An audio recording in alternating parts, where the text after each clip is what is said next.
What's up, everybody? Belligerent here with another Bloodline video, another one of our clan series where we take a look at each clan and we try to make a determination as to which is better, the male champion or the female champion, how they fit in your comps. We're going to look at their passive, their active, and their ultimate ability. We're going to look at their kit, not their stats, not their traits, because traits are going to make the stats vary from player to player, from champion to champion. So we're just looking at the kits and how they fill their role, try to help you make a determination if you are going to choose one of the two, which one is the better option. Nothing says you can't play both. Generally, I think people are leaning towards playing one or the other. So I'm going to look at it, I'm going to read their kit, we're going to make a determination as to which I think is better, which will hopefully help you in making your opinion. You don't have to agree with me, I'm just offering you my thoughts and my insight. Now remember, when we're looking at this codex, the stats you're going to see on these abilities, the percentages, this is the top of the top, the best of the best, right? This is level 600 Diamond Star Mythic. So yours is going to be less, unless you have a 5-star diamond mythic, at level 600. Okay? So what may sound good when I'm reading it or when you're reading it on the screen, I try to avoid saying the percentages because I don't want you hearing that and thinking it. But if you read it on the screen, just make sure you check it against your champion, because it's bound to be significantly less than what you're seeing here. Alright, so today we are looking at the Elzedith.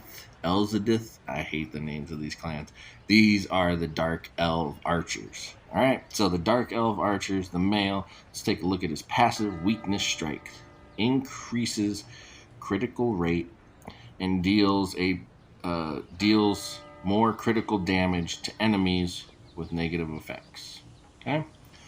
So, his passive increases his crit rate, which is great, except for, I'm not exactly sure. Oh, we do know crit rate. I guess everybody starts at 0. This doesn't tell us how much it increases it, but it increases it. Anything is better than 0, so we'll take it, I guess. And then it deals 50% more critical damage. You see right now he does critical damage 2. Okay. So it increases his critical damage, deals 50% more.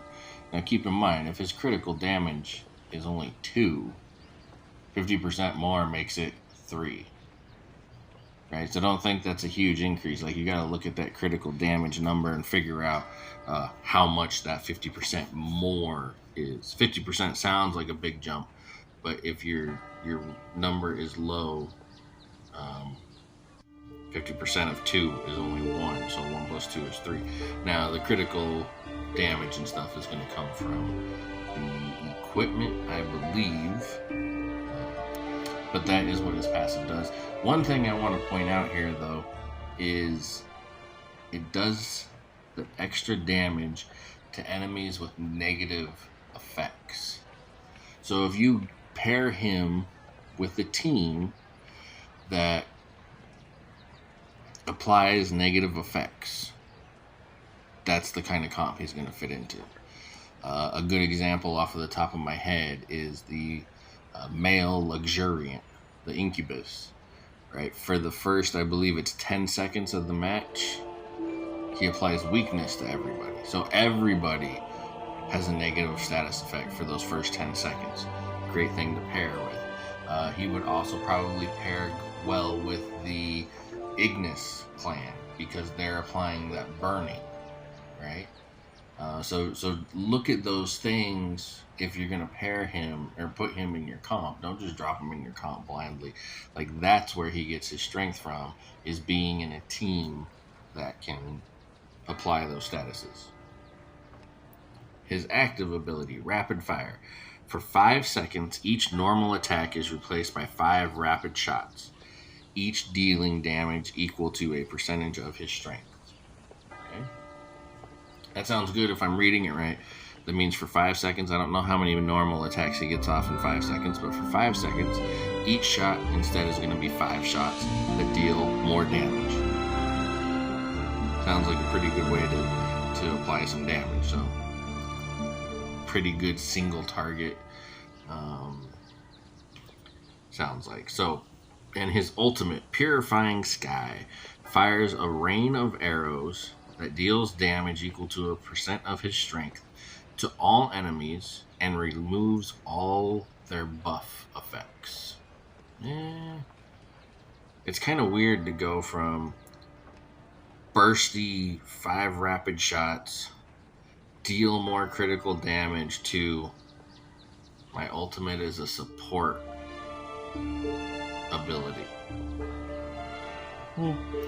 I mean, doesn't hurt to remove the buffs, but I'm not that thoroughly impressed with that ability. Okay, so let's take a look at the female.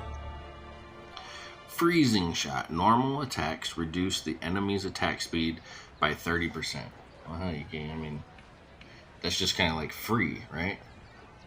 No matter, she's going to essentially out damage anybody she's 1v1ing. And if she's not, 1v1ing, like at the start of the game, she's going to attack the front line as your tanks are attacking. Like, she's just helping out her team, whoever she's targeting, 30% less attack speed for her target. That's not bad. Ice Arrow fires multiple penetrating ice arrows. Sorry, I didn't read that right. Fires multiple penetrating ice arrows in a cone-shaped area, dealing damage to a percentage of her strength to enemy targets and reducing their attack speed by 30% for 3 seconds. Okay. So again, she's kind of very supporty-ish in this, which is fine. Like, it's a different way of support, and attack speed is probably pretty close to king in this game.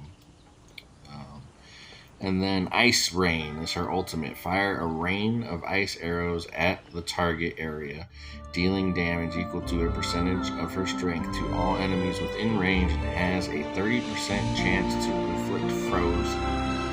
Now, I will say, I don't know if this is working yet. I have yet to see anybody get frozen. I see them get slowed all the time.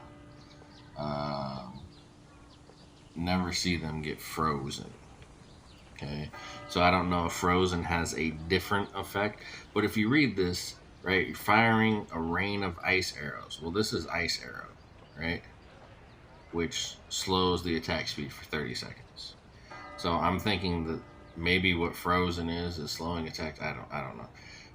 There's this. If you've seen Frozen, let me know down in the comments, because I haven't seen it. All right, so let's make our determination. The male or the female, which one do you like better?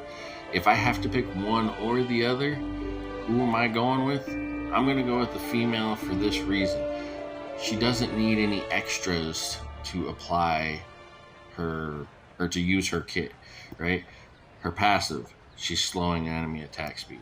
Her active, she sprays arrows and she's slowing enemy attack speed. Her ultimate, she throws arrows all over the place and is slowing enemy. Like, she just does it. And with the male, right, like, in order for him to even get the increased damage, he needs them to be under a negative status effect. And then removing all of the buff effects. So, for me, if I gotta pick one, I am picking the female. Let me know your opinions down in the comments. Like, comment, subscribe.